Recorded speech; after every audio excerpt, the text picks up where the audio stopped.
Apocalipsis capítulo 14 y vamos a ver el versículo 14 en adelante. Apocalipsis 14, versículo 14 en adelante. Y hemos estado viendo acerca del cántico de los 144,000. Este capítulo 14 está resumido en 3 secciones y estas secciones pues tienen que ver con la visión del Cordero y los 144,000 del versículo 1 al versículo 5 y del versículo siguiente, versículo 6, encontramos que los 144,000 son perseguidos, pero serán preservados por el Señor, ¿verdad? Son 144,000 que van a predicar el Evangelio y que tienen ese papel fundamental dentro de la tribulación para predicar el Evangelio. Y aparece el Evangelio como el Evangelio eterno. Es decir, un evangelio que está listo para ser predicado y un evangelio que es para todos. No es para algunas personas, es para todos. Eso estudiamos en el estudio pasado, ¿no? El evangelio siendo predicado para toda la nación, lengua o raza. Por lo tanto, entonces los 144,000 van a estar predicando este evangelio. También vemos la proclamación no solamente del evangelio, sino también vemos en los siguientes versículos que hay Babilonia es juzgada. La Babilonia, hay un juicio contra ellos, y cuando hablamos de Babilonia, pues estamos hablando acerca no solamente de una ciudad, no solamente de un reino, sino que estamos hablando de un sistema también, un sistema político y religioso, un sistema que por toda su vida ha implementado, por decirlo así,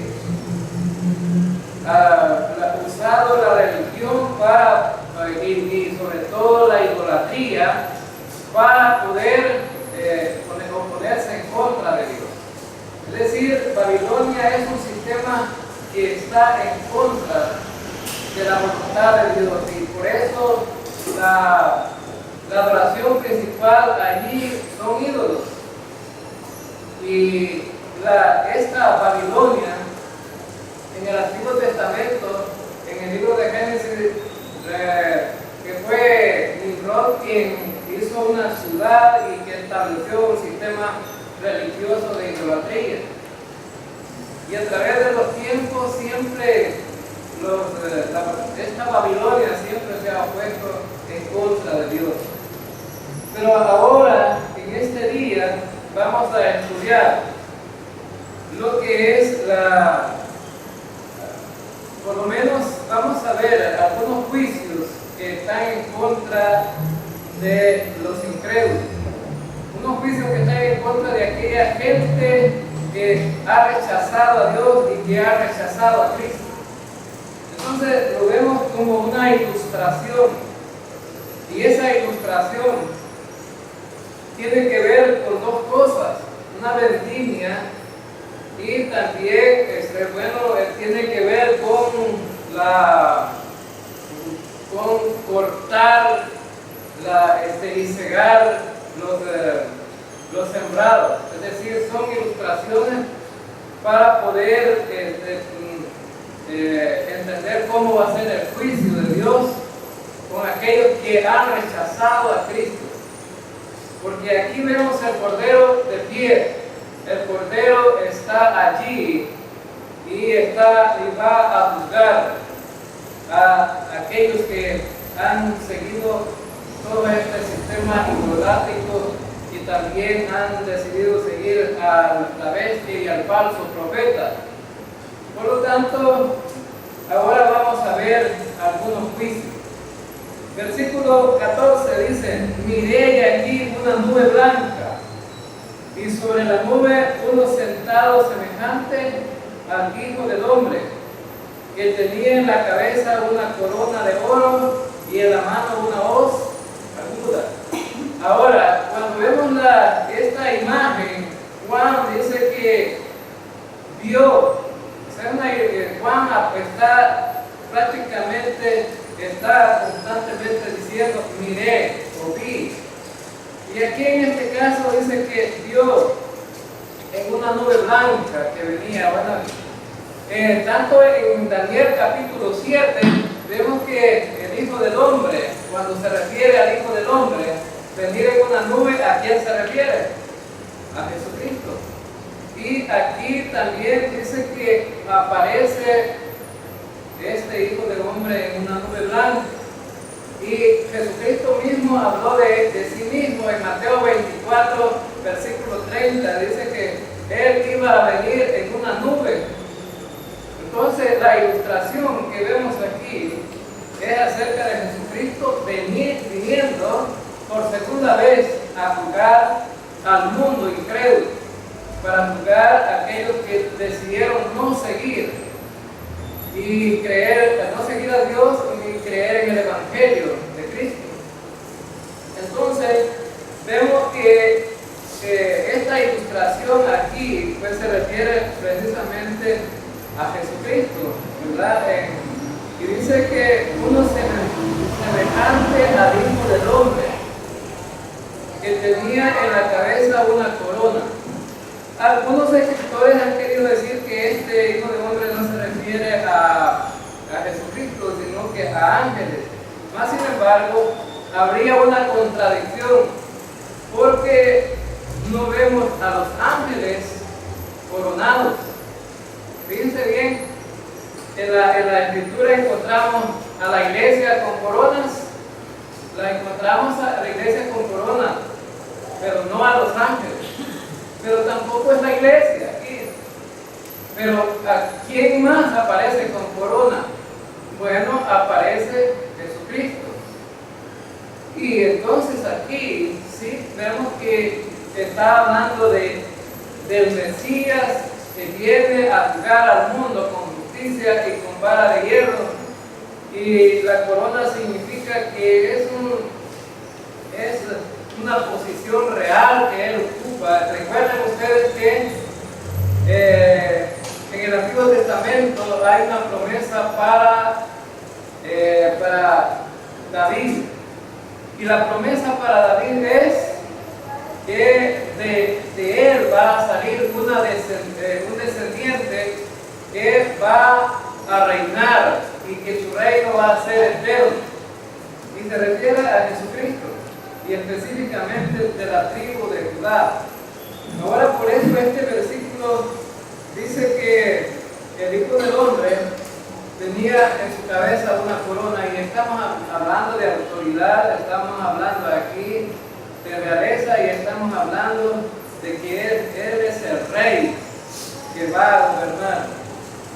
En la primera venida vimos a Jesucristo no como un rey que venía a imponer su autoridad. Lo vimos, hermano, a Jesucristo como un niño que creció con una familia, aprendió un oficio, y después, cuando ya se cumplió la edad de que él pudiera tener un ministerio, empezó a hablar de su ministerio. Pero su ministerio fue un ministerio un ministerio que no se podía notar realmente a ese rey que esperaban los judíos. No se vio como la otra cara de la moneda, ¿verdad? De lo que los judíos pensaban acerca del Mesías, el sufrimiento, el sometimiento a todo lo que la gente quería hacer en contra de él para llevarlo a la muerte. Entonces, el primer Mesías que vemos aquí con su ministerio era, bueno, tenía ese carácter de sufrimiento y de entrega para poder cumplir con la voluntad de Dios, era que Él muriera en la cruz. Pero ahora en la segunda venida lo vamos a ver en gloria y con la autoridad de juzgar al mundo. La otra cara de la moneda. Entonces, vemos aquí a Jesús viniendo por segunda vez. Y cuando lo encontramos en Mateo dice que va a venir en una nube y todo, así como se vislumbra la luz en todo el planeta, en todos los términos, ¿verdad?, del planeta, hablando geográficamente, dice que la gente va a poder ver el resplandor de su gloria. Ahora entonces, es otra parte, ¿verdad? Por eso es que no debemos de confundir, y ahora en este tiempo, por ejemplo, cuando se predica de la segunda venida de Cristo, hay una confusión. Y por eso es que algunos interpretan que la iglesia va a pasar por la tribulación, porque hay una confusión, ¿verdad?, en cuanto a la segunda venida de Cristo. La segunda venida de Cristo es muy diferente a la primera venida, ¿verdad? Ahora, la segunda venida tiene dos partes. Y la primera parte es que Cristo viene en el aire, espera a su iglesia. La iglesia es raptada y ella espera. Jesucristo no toca la tierra. Pero cuando venga a juzgar al mundo, Jesucristo va a venir otra vez a la tierra. Él va a pararse allá en Jerusalén, en el Monte de los Olivos.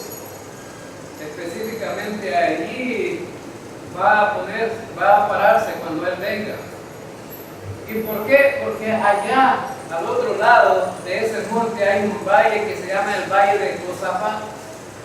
Y ese Valle de Josafat es donde se van a librar las grandes batallas de la tribulación, ¿verdad? Donde los ejércitos van a combatir en contra de los judíos, pero en contra también de Jesucristo.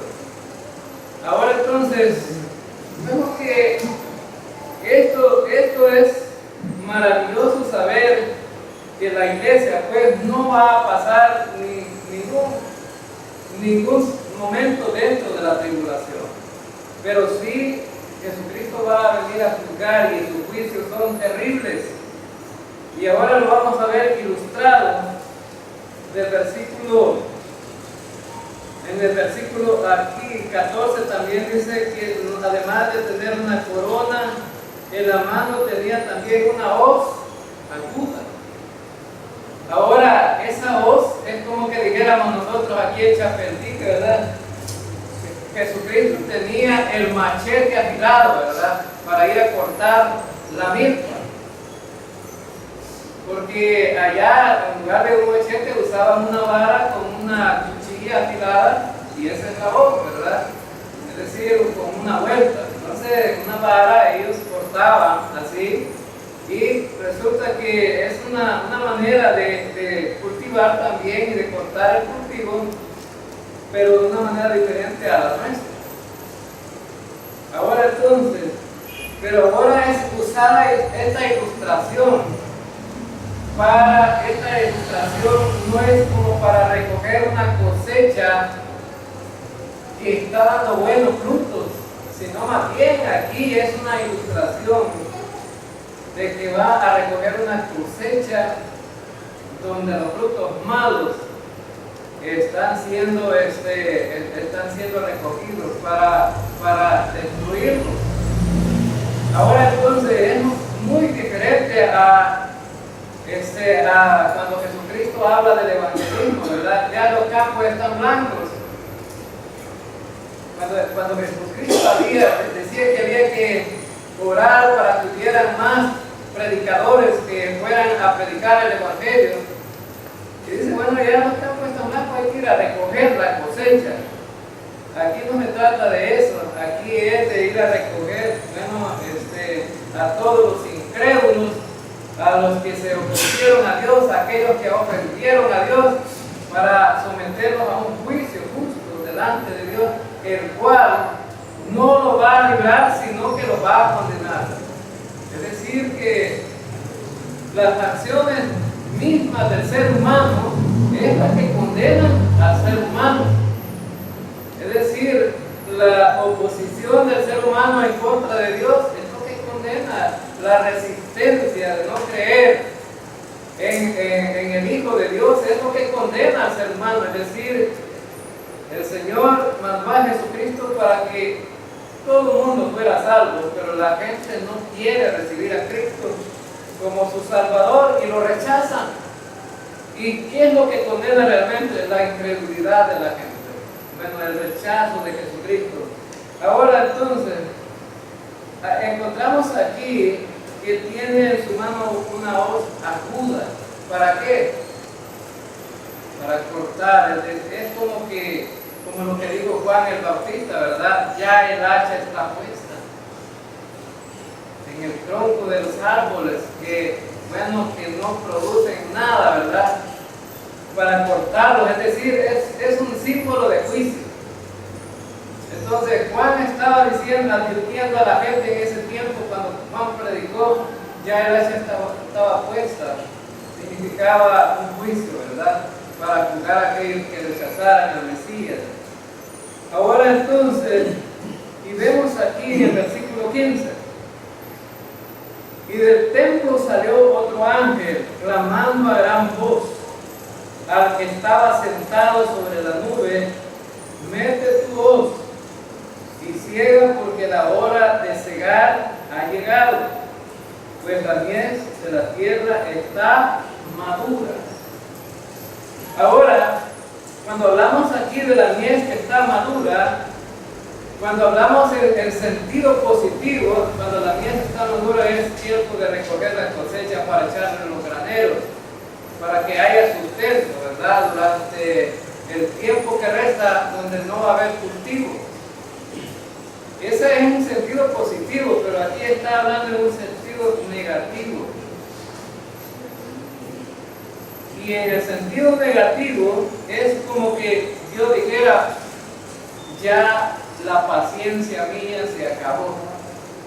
La gente ha hecho lo que quiere y el límite donde yo los dejé que hicieran hasta donde ellos quisieran se acabó.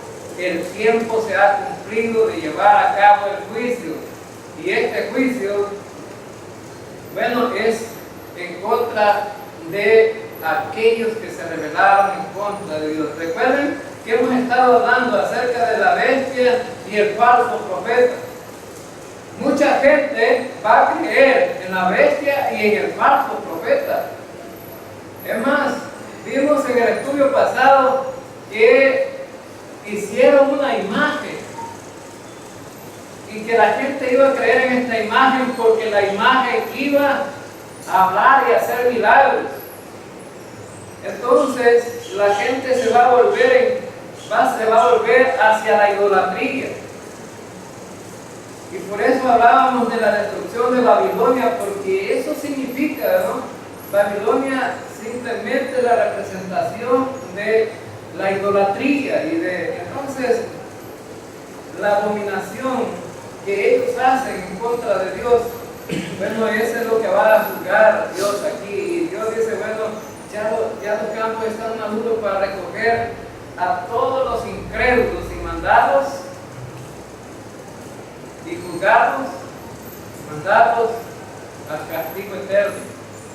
Entonces, vemos aquí que estamos hablando de juicios. El castigo eterno al cual van a ser sometidos ellos, bueno, después de ser juzgados aquí en la tierra, les espera todavía un juicio, ¿verdad? Bueno, les espera también un castigo. Y así como los creyentes, nosotros vamos a ser eternos y vamos a tener vida eterna y vamos a disfrutar de la bendición de estar con el Señor en su presencia y gozar de esa vida eterna, también los incrédulos van a disfrutar de vida eterna, pero de una manera diferente. La vida va a ser eterna para los incrédulos, sufriendo un castigo en el lago de fuego, ¿verdad? Donde van a ser atormentados. ¿Cuánto tiempo van a ser atormentados? Día y noche, y de los siglos por los siglos. Es decir, que no tiene límite tampoco. No como dicen algunas iglesias ahora que están predicando que el infierno no existe. Algunas iglesias dicen, eso del infierno no sé por qué es que algunos predican del infierno. Hermanos, si el que más predicó del infierno, ¿quién fue? Pues Jesucristo. Nosotros simplemente estamos repitiendo lo que Cristo ya predicó. Y Cristo dijo que el infierno, bueno, allí ni siquiera el gusano muere. Bueno, cuando uno enciende una fogarata y echa la leña allí, al final la leña se quema, pues. Pero imagínense usted echar, bueno, encender fuego y que una cosa no se queme y estar soportando el fuego ahí, es terrible. Ahora entonces, algunos dicen que el infierno es como encender un fósforo y lo que dura el fósforo es el castigo del infierno. Bueno, cualquiera quisiera pasar por un infierno así, ¿verdad? Cualquiera se sometiera a un infierno así, ¿verdad? ¿De cuánto durará un fósforo encendido, hermano? Bueno, antes cuando salían los espermados, duraban más, pero ahora solo salen de madera, ¿verdad? Unos fósforos todos gruesos de madera, pero enciende y si usted no está listo no enciende nada. ¿Por qué? Porque, bueno, entonces, si el infierno fuera así, que durara eso, nadie le tuviera miedo al infierno, ¿verdad? Cualquiera dice, no, voy a pasar por el infierno. Ahora el infierno no es así, como muchos se lo imaginan. Ahora entonces, el infierno es un lugar eterno también, donde Satanás, donde el anticristo y el falso profeta lo van a inaugurar y van a ir a la condenación eterna y van a sufrir el castigo eterno ahí. Pero no solamente ellos, sino todos los incrédulos, los que no han confiado en Cristo, allí van a ir a parar también. ¿Y cómo lo sabemos? Bueno, la Escritura es quien lo dice. Ahora entonces, Apocalipsis capítulo 20 dice que el que no se halló inscrito en el libro de la vida va a ir a parar ahí también. ¿Y quién es el que no está inscrito en el libro de la vida? El que no ha confiado en Cristo. Fíjense, no está inscrito ahí. Por lo tanto, vemos entonces, hermanos, que bueno, viene un juicio tremendo y viene ese juicio sobre los incrédulos que van a pasar por la tribulación. Ahí aclaro, la iglesia no va a pasar por la tribulación, porque Dios ha decidido sacarlos de la ira venidera. No va a apartar de la hora de la prueba. Así lo llama en Apocalipsis el apóstol Juan, ¿verdad? Ahora entonces, dice el versículo 16, y el que estaba sentado sobre la nube metió su voz en la tierra, y la tierra fue cegada. Ahora entonces, es decir, que el juicio se llevó a cabo. Ya lo da Juan cuando está explicando este versículo. Bueno, Juan está diciendo, ya fue hecho, aunque todavía está en el futuro. Para nosotros está en el futuro, pero para Juan ya estaba hecho. Es decir, va a cumplir Dios lo que prometió en cuanto al castigo eterno, hermanos, ¿sí? Y en cuanto al juicio de la tribulación también. Es decir, que lo que Dios ha prometido se cumple, y aquel que pase desapercibido lo que Dios ha dicho, bueno, es un insensato. Dios no anda con bromas, hermanos. A lo mejor los seres humanos podemos hacer bromas, ¿verdad? Pero Dios no anda con bromas. La condición de Dios que muchos predicadores, muestran a la gente es el gran amor que tiene Dios. Y es cierto que Dios es amor, hermanos. Claro que sí, tiene un gran y grande amor. Porque dio a su propio Hijo para que muriera por nosotros. Pero también, no se olvide, hermano, no se olvide que también Dios es un fuego consumidor. Es decir, que al fin de todo, cuando llega hasta lo último de su paciencia, y alguien podría decir, pero Dios se le acaba la paciencia a Dios. Bueno, no lo digo yo, lo dice la Escritura. Que llega a cierto momento, cuando castigó a Sodoma y Gomorra, Dios vio que la maldad era ya demasiada y que la gente no quería volverse hacia Él. Le puso límite y le puso fin. ¿Cumplió Dios el juicio contra Sodoma y Gomorra o solamente algunos dicen que es un cuento? No, lo cumplió. Ahora también la maldad del mundo era tan grande en el tiempo de Noé que Dios dijo, le voy a poner límite a esto. Dice, voy hasta que mi paciencia llegue a su límite cuando la gente ya no quiera escuchar acerca de mí y cuando su maldad rebalse hasta lo último, voy a juzgar a este mundo con un diluvio. Y lo juzgó Dios, hermanos. Ahora la gente lo ve en ilustraciones como un puentecito para los niños. ¿Fue algo verdadero esto o fue algo falso? Es verdadero. Es decir, el mundo se acabó. Solamente Dios salvó en el arca solamente a una familia. 8 personas sobrevivieron. Ahora entonces lo que Dios dice lo cumple. Ahora, ha prometido Dios que este mundo se va a acabar y va a ser juzgado, hermanos, y aunque muchos no lo crean, y estamos llegando al punto donde Dios está llegando al límite también. Jamás, hermanos, la primera vez que yo vi a una mujer besándose con una mujer, me quedé espantado. Tenía yo como unos 15 años. Y nunca había visto una mujer besándose con otra mujer. Y cuando vi aquello me pareció fuera de lo natural. Dije, ¿cómo es posible? Pero ahora, hermanos,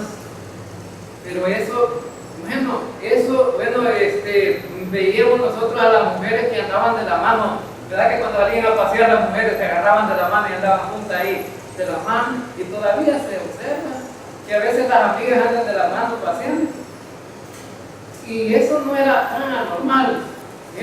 La gente lo veía como algo normal, que las amigas salieran a pasear y tomaban de la mano, ¿verdad? Pero hermanos, ahora vemos en este tiempo algo que todavía es todavía más extremo.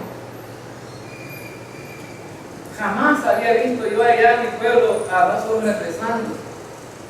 Y fue aquí en Champetique que vine a verlo por primera vez en un parque, allá en el parque. Un día que yo iba por ahí, vi a 2 hombres abrazados besando. Y dije yo, ¿verdad? Qué tremendo. Pero ahora ya la gente se está adaptando tanto a este sistema que lo vemos todos los días en la televisión, ¿no es cierto, hermanos? En la televisión, los hombres besándose, las mujeres besándose, y vemos aquel relajo ya en nuestra sociedad. Los medios de comunicación nos bombardean con tantas cosas de esas que ya la gente lo va viendo como normal. Pero para los creyentes es normal eso, hermano. No, lo vemos como algo que no está de acuerdo, Dios. Lo vemos como un pecado que aborrece a Dios. Y entonces vemos que cuando vemos un mundo donde ya se está saliendo del templo que está en el cielo, teniendo también una voz aguda, Y salió del altar otro ángel que tenía poder sobre el fuego, y llamó a gran voz al que tenía la hoz aguda, diciendo: mete tu hoz aguda y vendimia los racimos de la tierra, porque sus uvas están maduras. Aquí utiliza otra ilustración. Ahora no es la siega es como recoger la cosecha de la agricultura. Ahora vemos aquí que ahora lo que se va a recoger es las uvas que están, bueno, en una viña, ¿verdad? Y la tierra es esa viña, donde las uvas son todos los seres humanos que decidieron rechazar al Señor. Esas son las uvas que van a ser vendimiadas, ¿verdad? Es decir, que se va a recoger la cosecha de las uvas. Pero saben, hermanos, recoger la cosecha de las uvas, estábamos viendo en el sábado pasado, que se recogía las uvas, se metían en una pila que se llama lagar, y comúnmente así se llama, ¿verdad?, para los judíos, y echan las uvas ahí y se pisotea para que salga el vino, y se recoge en vasijas ya el vino. Ahora prácticamente aquí esa ilustración Juan la representa como un juicio también sobre la tierra y sobre los moradores de la tierra, sobre los incrédulos que decidieron no seguir al Señor. Y recuerden que aquí dentro de la tribulación va a ser fácilmente poder notar quiénes son los seguidores de Dios y quiénes son los seguidores del anticristo. Y hablábamos en el estudio pasado cuál era la razón, por qué se va a poder distinguir quién era un seguidor de Dios y quién era un seguidor del anticristo. ¿Y cuál era la razón? Bueno, tanto los hijos de Dios iban a estar sellados como los hijos del diablo iban a estar sellados, los seguidores del anticristo. Ahora, entonces, va a ser fácilmente perseguir a los que han decidido seguir a Dios, pero va a ser fácilmente distinguir a los que no decidieron seguir a Dios también. Ahora entonces, y esos que decidieron no seguir a Dios son las uvas que habla aquí. Está hablando acerca de aquellos que se opusieron a la voluntad de Dios y decidieron seguir al anticristo y al falso profeta. Aquellos que decidieron dejarse marcar con el sello de la bestia. Ahora entonces va a venir el juicio sobre ellos. Ahora entonces, y vemos aquí en el versículo 18, porque sus uvas ya están maduras, es decir, ya la gente, la gente que tenía que ser salva para entrar al reino milenial, ya se cumplió el tiempo de recoger a aquellos que no van a entrar al reino milenial. Bueno, en el Evangelio de Mateo, Jesús lo presenta de esta manera: un juicio de las naciones y los machos, bueno, de las ovejas y los machos cabrillos, que es un juicio en contra de las naciones. Ahora entonces, las naciones van a ser juzgadas, porque las naciones deciden seguir también a la anticristo. Ahora entonces, y vemos aquí, en el versículo 19, y el ángel arrojó su hoz en la tierra, y vendimió la viña de la tierra, y echó las uvas en el gran lagar de la ira de Dios. El gran lagar de la ira de Dios lo encontramos allá en el valle de Josafat. Es un valle donde va a haber una gran lucha, ¿verdad? Una gran guerra, donde la sangre va a correr y dice que va a llegar hasta los pechos de los caballos. Y a lo mejor en esa guerra no van a haber caballos, ¿verdad? Porque en el tiempo que se escribió, sí había caballos, sí, pero ahora lo que tenemos son armamentos pesados, ¿verdad? Que utilizan los ejércitos, como tanques de guerra y cosas así. Pero lo que sí sabemos es que la sangre va a correr allí como corre el vino en un lagar.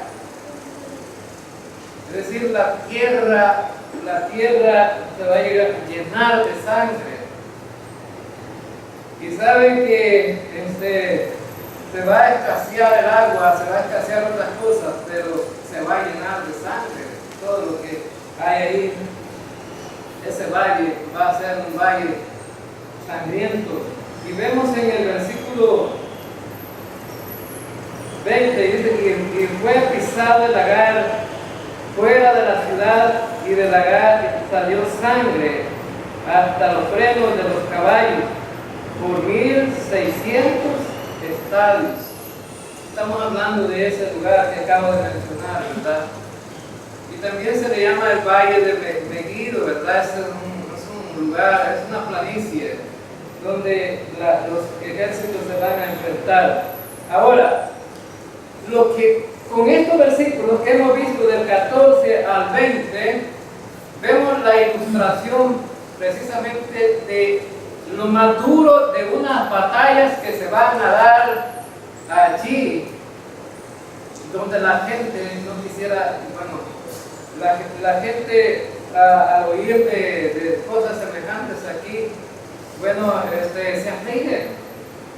Recuerden ustedes para el tiempo de la guerra aquí en El Salvador. La gente oía cualquier ruidito allá, tenía miedo, la gente temblaba, se encerraba las puertas y la gente se escondía debajo de las camas. Bueno, y fíjense qué terrible, allá en mi pueblo fue terrible porque la gente, fíjense que las casas allá no eran seguras en ese tiempo. Ahora hay casas bonitas, allá hay más seguras, pero en ese tiempo las casas allá eran casas de bajareque y casas de tierra. Y las casas de las más bonitas eran casas de adobe, si acaso algunas reselladas. Pero resulta que la gente allá, cuando llegaba la noche, alguna gente se iba a dormir donde los vecinos. Y estos a veces iban a dormir a otra casa. Hermanos, la gente andaba huyendo ahí mismo. Y cree usted que no lo podían ir a buscar a la casa del vecino, y la casa del vecino ni siquiera era una casa fuerte, poderosa, para que no lo encontraran. La gente, el gran temor, que al trasladarse a otra casa sentía descanso. Ahora, hermanos, pero de lo que estamos hablando aquí es algo que no es nada comparable con las cosas que han sucedido aquí, lo que hemos visto nosotros. Es algo terrible. Vamos a ver el versículo del capítulo 15. Y dice: y vi en el cielo otra señal, grande y admirable, 7 ángeles que tenían las 7 plagas postreras, porque en ellas se consumaba la ira de Dios. Hermanos, entonces había como un preludio en cuanto a los últimos juicios que habíamos visto, las últimas trompetas. Ahora van a empezar nuevos juicios, y vienen los juicios de las copas. Hemos visto juicio de los sellos, juicio de las trompetas, y ahora van a empezar juicios de las copas a partir del capítulo 16. Estos ángeles traen nuevos juicios. Ahora, entonces, vemos aquí en el versículo 1, dice: vi en el cielo otra señal grande y admirable. Es decir, que lo que Juan pudo contemplar era algo extraordinario. Cuando nosotros vemos algo que es admirable, pues nos llena nos impacta, ¿verdad?, en la vida, y a veces lo vemos hasta incomprensible, ¿verdad?, cómo es esto. Ahora entonces, y vemos aquí que Juan contempló algo, una señal, ¿verdad?, que era admirable, y lo que vio fue 7 ángeles que tenían las 7 plagas postreras, porque en ellas se consumaba la ira de Dios. ¿Qué significa esto? Que se consumaba la ira de Dios, que era lo último, ya, lo último que venía. Se consumaba la ira de Dios, es decir, que va a llegar al tiempo final. O sea que lo que está por venir es lo último, pero más recio de todas las cosas, ¿verdad? Y bueno, cuando vemos una mujer embarazada que va a dar a luz, y los primeros dolores le impactan a la mujer, ¿no? Y dice, esto es doloroso, ¿verdad? Es doloroso. Impacta el dolor, ¿verdad? Y bueno, ¿y sabe qué? Que eso es el principio de los dolores, ¿no? Lo que falta está más doloroso todavía. Y los médicos empiezan a decir, ya falta poco, pero es para que la mujer se comporte. Y a veces pasa hasta 10 horas con ese dolor ahí. Unas que duran hasta 24 horas con el dolor. Pero cuando llega el momento que va a dar a luz, ese momento es doloroso. Porque el niño viene abriendo un canal donde va a salir, y lo que viene haciendo el niño es doloroso ahí. Y entonces, cuando viene ese momento es cuando la mujer se arrepiente, no vuelvo a salir embarazada. No vuelvo a salir embarazada. Esto ni quisiera pensar otra vez. A los 40 días se me olvidó, ¿verdad? Volvió a salir embarazada a los 40 días. Ahora entonces, pero este momento doloroso es lo último que Dios está diciendo que va a pasar aquí. Algo que la gente, jamás ha visto. Es decir, las plagas que vienen aquí es donde se consuma la ira de Dios. Ahora entonces, vemos en el versículo 2, dice, vi también como un mar de vidrio mezclado con fuego, a los que habían alcanzado la victoria sobre la bestia y su imagen, y su marca y el número de su nombre en pie sobre el mar de vidrio, con las arpas de Dios. Ahora vemos aquí que hay un cambio repentino aquí, ¿verdad? Vienen 7 ángeles con las 7 plagas y de repente se cambia la cosa aquí, ¿verdad? Dice aquí un mar como de vidrio.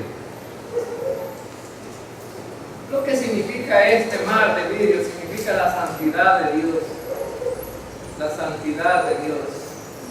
Es decir, allí se estaba reflejando lo que es un Dios santo y justo, y que iba a juzgar a alguien que era lo contrario. Iba a juzgar a aquellos que eran culpables, a aquellos que merecían un castigo. Ahora entonces, vemos aquí a un Dios santo, dice que mezclado con fuego. Bueno, recuerden ustedes que esto del fuego siempre ha representado juicio, castigo. Ahora la santidad de Dios representada aquí, viendo a la gente culpable que va a ser castigada. Y vemos aquí en el versículo, dice que también dice que a los que habían alcanzado la victoria sobre la bestia. ¿Quiénes estaban ahí de pie en ese mar de vidrio? Los que habían alcanzado la victoria en contra de la bestia. Ahora, ¿y quiénes eran estos?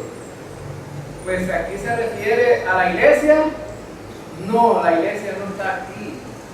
¿A quién se refiere? A judíos que han sido perseguidos y maltratados, y la bestia estaba en contra de ellos. Y entonces estaba la bestia persiguiéndolos. Pero ellos vencieron. Pero habrá muchos que no van a vencer, se van a dejar engañar. Pero no estamos hablando de la iglesia aquí. Ahora, y dice que también había alcanzado la victoria sobre la bestia y su imagen. Recuerden que estuvimos hablando de la imagen de la bestia, que hacía milagros y que podía hablar. Ahora entonces, pero estos no se dejaron engañar, ellos no creyeron. Pudieron darse cuenta que esto era algo falso. Y dice también, además de esto, dice que vio las arpas de Dios. ¿Las arpas para qué sirven, hermano? Las arpas sirven para llevar la adoración. Entonces, vemos aquí otra vez la ilustración es decir, donde encontramos a un momento de adoración hacia el Señor. Las arpas son instrumentos para llevar la adoración hacia Él, y los que están de pie están ahí, ¿verdad? Buscando la adoración hacia el Señor. Pero, ¿qué pasa aquí en el siguiente versículo? Bueno, dice en el versículo 3, y cantan el cántico de Moisés, siervo de Dios, y el cántico del Cordero, diciendo, grandes y maravillosas son tus obras, Señor Dios Todopoderoso, justos y verdaderos son tus caminos, Rey de los santos.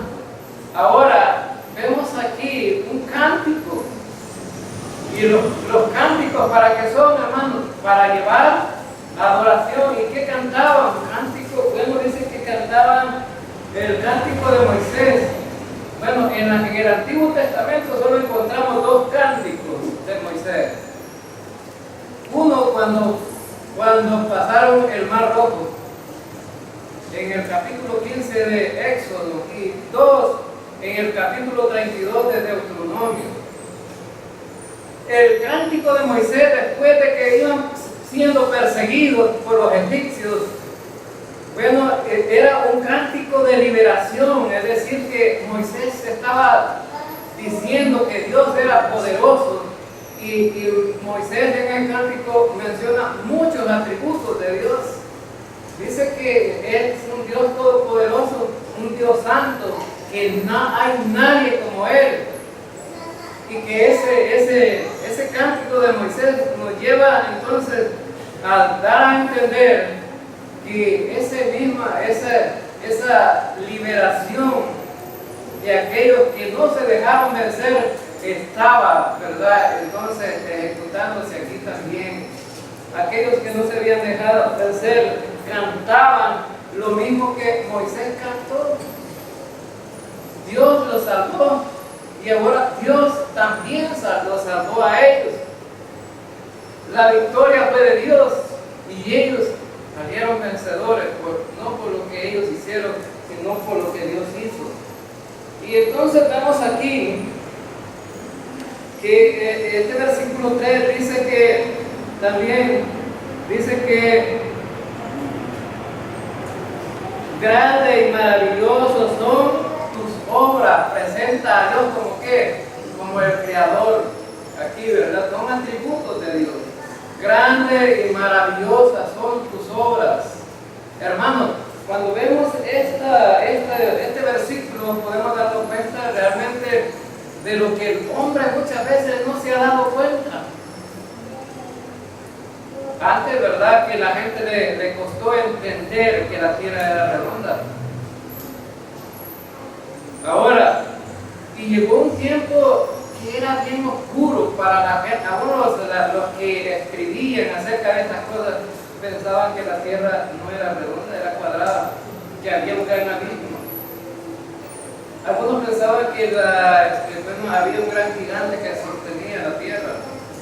Algunos no navegaban mucho porque querían allá llegar al abismo en barcos de ir para abajo. Cristóbal Colón, en el tiempo de Cristóbal Colón todavía se creía eso.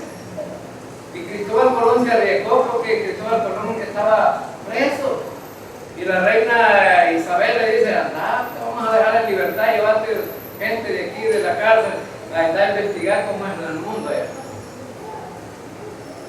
Y ahora Cristóbal Colón agarró una gran fama, pero Cristóbal Colón no era tan buena pieza como lo pinta la gente. Ahora entonces, pero Cristóbal Colón pudo descubrir que los barcos no se iban en ningún abismo. Pero hubieron otros que ya habían dicho que la tierra no era cuadrada, ¿verdad? Que era redonda, pero se lo prohibieron decir. Hubo un científico que ya que había dicho, había postulado que la tierra era redonda, pero no le creían. Ahora entonces, ¿pero quién fue el que hizo la tierra, hermanos? Lo hizo Dios. ¿Y quién fue que dijo que la tierra era redonda? Dios.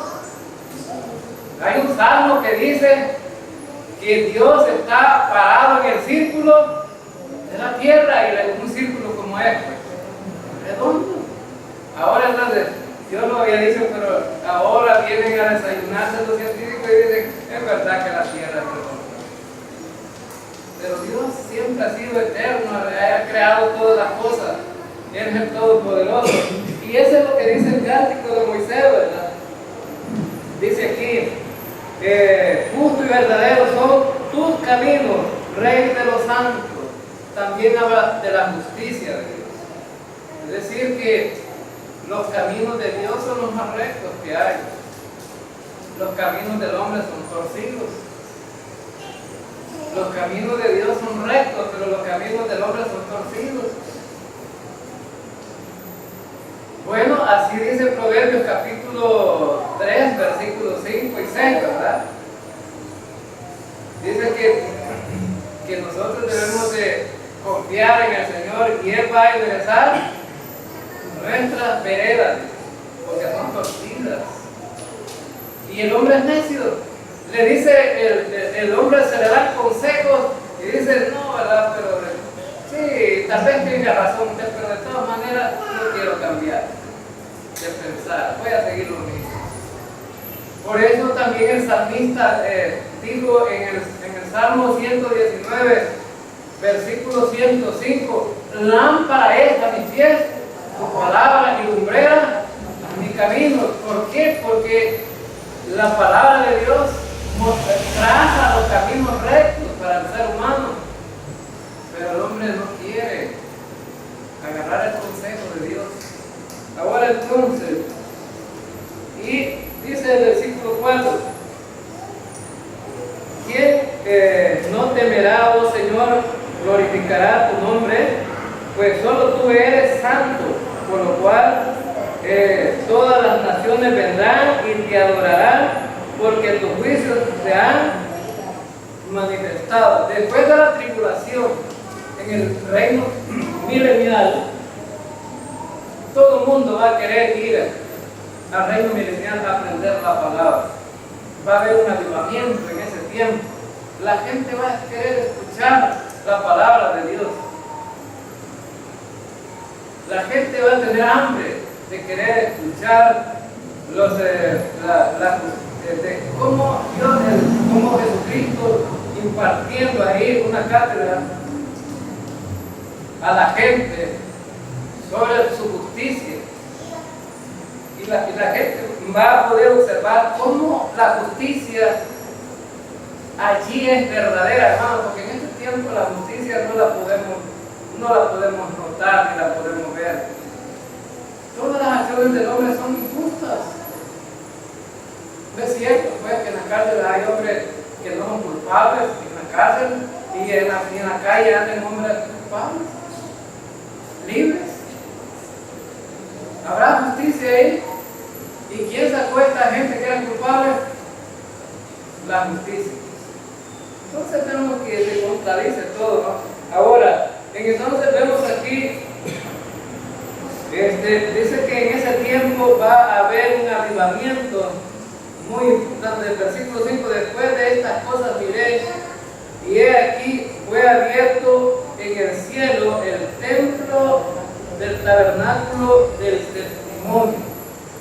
Ahora, el tabernáculo del testimonio era donde Dios llegaba y se posaba sobre él en una nube.